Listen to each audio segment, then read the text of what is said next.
할렐루야. 하나님께서 오늘도 새날을 주셨습니다. 오늘도 하나님의 말씀으로 또 기도로 또 성령으로 충만한 복된 날이 되길 간절히 소원합니다. 오늘 우리가 함께 나눌 말씀, 오늘 말씀은 제목은 하나님의 말씀을 배우게 하소서, 하나님의 말씀을 배우게 하소서라는 제목으로 함께 은혜를 나누겠습니다. 우리 한번 따라해 볼까요? 하나님의 말씀을 배우게 하소서. 우리 믿음의 성도들이 이 땅을 살아가면서 끊임없이 하나님의 말씀을 배우며 살아가야 되는 것은 당연한 일이죠. 성경의 가르침 중에서 가장 중요한 것은 하나님은 우리의 믿음의 성도들에게 끊임없이 말씀하신다는 것입니다. 우리 구약시대 때부터 또 지금까지 우리 하나님은 우리에게 말씀하시는 분이십니다. 하나님의 신실한 종들은 성령의 감동하심을 받아서 또 하나님의 말씀을 듣고 성경을 기록했습니다. 그리고 후대에 전하게 된 것이죠. 우리 믿음의 성도들은, 우리 기독교, 우리 복음주의 우리 성도들은 성경 66권 말씀을 하나님의 말씀으로 분명하게 믿습니다. 진리의 말씀으로 따르고 있는 것이죠. 저는 저의 간절한 소원은 우리 성도들이 성경 66권 하나님의 말씀을 잘 배울 수 있기를 간절히 소원합니다. 저희 교회에서도 우리 주일학교 우리 학생들에게 가르치는 것은 무엇이냐면 우리 성경 66권의 하나님의 말씀을 또 읽고 배울 수 있도록, 우리 남침내 교단에는 특별히 바이블 드릴이라는 좋은 프로그램이 있어요. 그래서 9년 동안 배우게 돼 있습니다. 우리 칠드런 3년, 또 유스 3년, 또 하이스쿨 3년 해서 9년 동안 성경을 66권의 목록들을 다 외우고 또 암송하고 중요한 말씀들을 암송하고 그리고 빨리 찾는, 그래서 그것을 대회로 열어요. 그래서 저희 자녀들도 테네시에 있을 때 또 캘리포니아에 있을 때 바이블 드릴을 계속해서 했습니다. 그래서 우리 자녀들이 하나님의 말씀을 잘 배우고 진리의 말씀을 또 통해서 또 우리 믿음이 성장할 수 있도록 우리가 안내해 줘야 될 사명이 있는 줄로 믿습니다. 뿐만 아니라 우리 어른들도 마찬가지죠. 우리 어른들도 계속해서 하나님의 말씀을 배워나갈 수 있기를 간절히 소원합니다.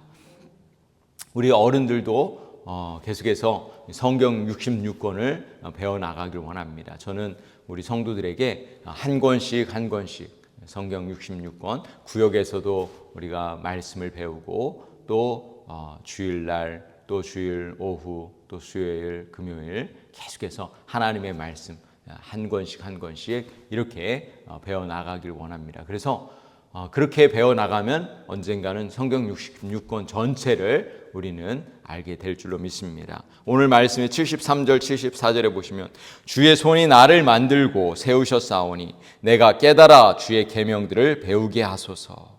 주의 계명을 배우게 하소서. 주님의 손이 나를 만들고 세우셨사오니 내가 깨달아 주의 계명을 배우게 하소서. 이렇게 말씀합니다. 하나님이 우리를 창조하셨다는 거죠. 하나님이 우리를 창조하셨고 그것을 깨달아 알려면 하나님의 말씀을 통해서 깨닫게 된다는 거예요.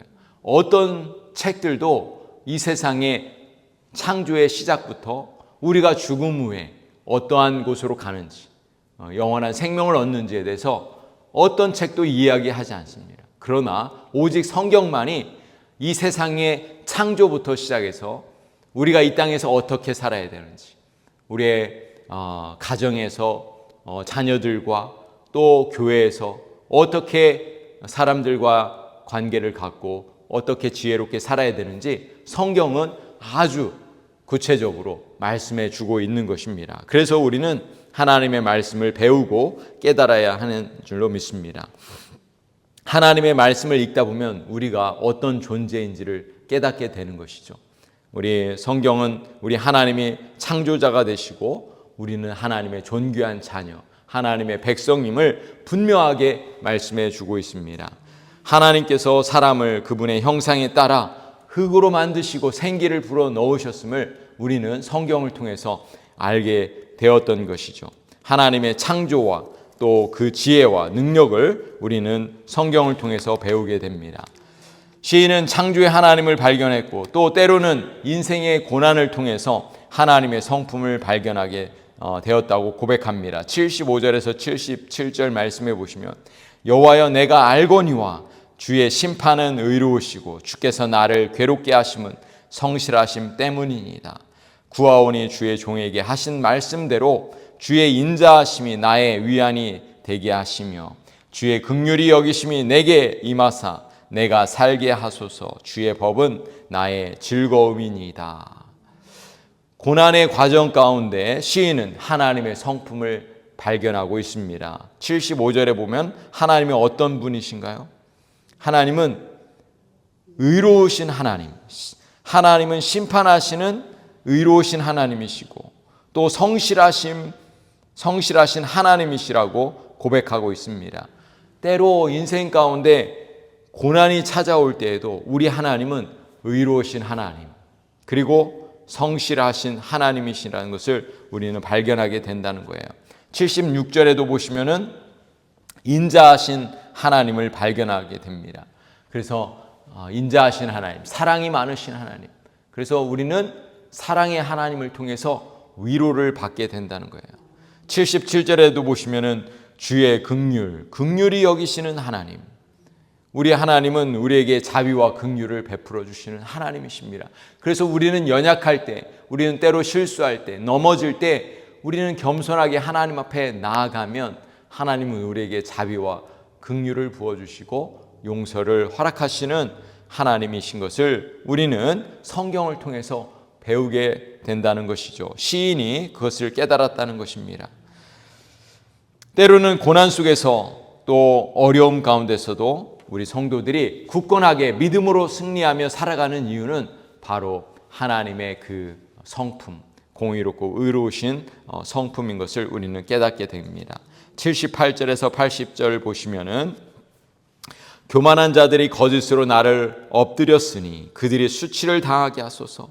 나는 주의 법도들을 작은 소리로 읊조리이다. 주를 경외하는 자들이 내게 돌아오게 하소서. 그리하시면 그들이 주의 증거들을 알리이다. 내 마음으로 주의 율례들에 완전하게 하사 내가 수치를 당하지 아니하게 하소서. 시인은 어려움을 호소하고 있어요. 특별히 교만한 자들 때문에 또 악한 자들 때문에 이 마음에 상처와 아픔이 있음을 고백합니다. 그러나 시인이 위로를 얻고 새 힘을 얻는 이유는 우리 하나님께서 그 교만한 자들을 심판하시고 또 반드시 하나님께서 은혜를 베푸시는 하나님 것을 믿기 때문에 그 말씀을 통해서 위로를 얻는다고 고백하고 있는 것입니다. 때로는 우리 인생 가운데 이 사람과의 관계 때문에 어려움 당할 때가 얼마나 많이 있습니까? 우리의 가정에서도 그렇고 우리 또 교회에서도 그렇고 또 이 사람과의 관계 때문에 이 관계가 멀어지고 또 친했던 사람들이 또 멀어져 가고 오늘 시인도 그런 얘기를 하는 거예요. 하나님을 경외하는 사람들이 친구들이 있었는데 그 이간질하고 교만한 사람들, 악한 사람들 때문에 그 사람들과 관계가 멀어졌다는 거예요. 그런데 하나님 다시 돌아오게 해달라고 고백하고 있는 것입니다. 우리가 하나님의 말씀을 의지해서 하나님 앞에 기도한다면 우리는 위로를 얻게 될 것이고 반드시 하나님은 우리에게 선한 것으로 반드시 갚아주시는 하나님인 것을 시인은 이렇게 고백하고 있습니다. 그리고 수치를 당치 않게 해달라고 시인은 간구하고 있습니다. 하나님을 경외하는 자들에게는 하나님은 지혜를 주십니다. 그리고 또 능력을 주시고 또 피할 길도 주시고 또 나중에는 결국에는 하나님께서 그 모든 문제들을 해결하시는 하나님인 것을 우리는 경험하게 될 것입니다. 우리가 해야 할 일은 무엇이냐? 하나님의 말씀을 의지하는 것입니다. 하나님의 말씀을 의지하고 하나님의 말씀을 통해서 하나님의 그 성품을 발견하고 참고 견디고 인내하다 보면 반드시 하나님께서 우리가 모든 문제들을 해결하신다는 것을 깨닫게 될 것입니다. 수치를 당치 않게 하실 것입니다. 오늘도 하나님의 말씀을 존귀히 여기시고 말씀을 배우시고 말씀을 사모하시고 그 말씀을 붙들고 기도하실 때 하나님께서 저와 여러분의 마음 가운데 평안을 주시고 기쁨을 주시고 또 위로를 주시고 또 새 힘을 주실 것입니다. 오늘도 하나님의 말씀으로 승리하시는 우리 모든 성도들이 되시기를 우리 주님의 이름으로 간절히 축복합니다. 아멘. 우리 함께 기도하시겠습니다.